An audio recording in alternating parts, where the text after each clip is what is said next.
thought I'd just record a quick opinion piece regarding the Olympus M.Zuiko 9-18mm lens for f4 to 5.6 because it's a lens that I'd kind of forgotten about a little bit.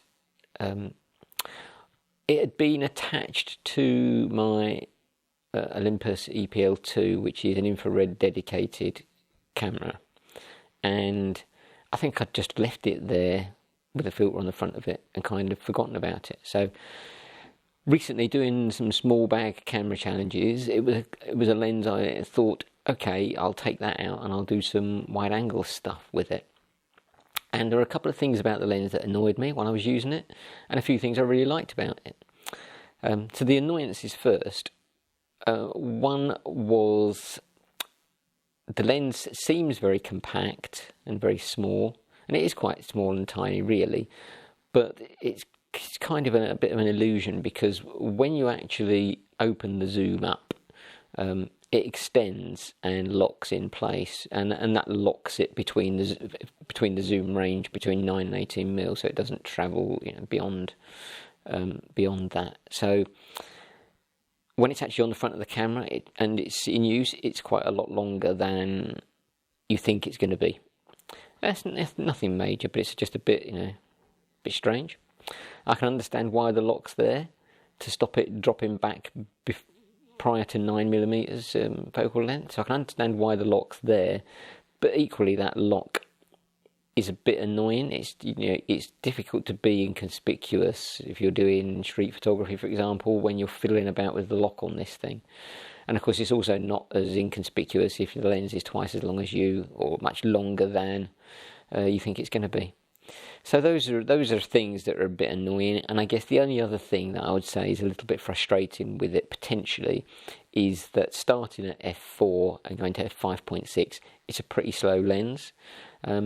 So that's a little bit, so-so-ish. And it did lead me to think that I should look through my the photos I've taken with it, with that particular lens, and see what focal length I'm using most of the time, because maybe one of these faster 12mm lenses would be better for me. A 12mm prime that was faster would be better suited for me. However, onto the good points about this lens, and the good points are pretty good, i.e. it's small and light. It's probably relatively cheap second hand. It's got good autofocus.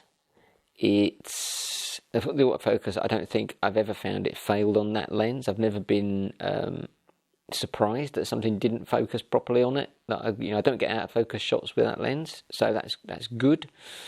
And it's got a cracking range. That 9mm end up to 18. At that 9mm end, I found that the difference in field of view between that and the 7.5mm Samyang fisheye that I've got, it's negligible. It really is. There's almost nothing in it, and that's pretty. For a lens that delivers good image quality, good autofocus, small and light. It's pretty hard to be too critical of that aspect of it, I think. So, anyway, I think the upshot of all this is I'm probably keeping it for the time being and seeing just how much I use it, and continuing to see at which focal lengths I like it best. Maybe I'll stick to trying it out at around 12mm for a while and see if that's something I like. And I'm going to put together a little kind of set of pictures at the end of this video, which will just, I guess, highlight some of the situations where I found this lens has been pretty invaluable, and probably some of them where I wouldn't have got away with another lens of a different focal length. So see what you think, and I'll be interested to hear what other people think about this particular lens versus some of these other 12mm primes. So that's just my opinion. A couple of annoyances, but overall, a solid performer, this lens.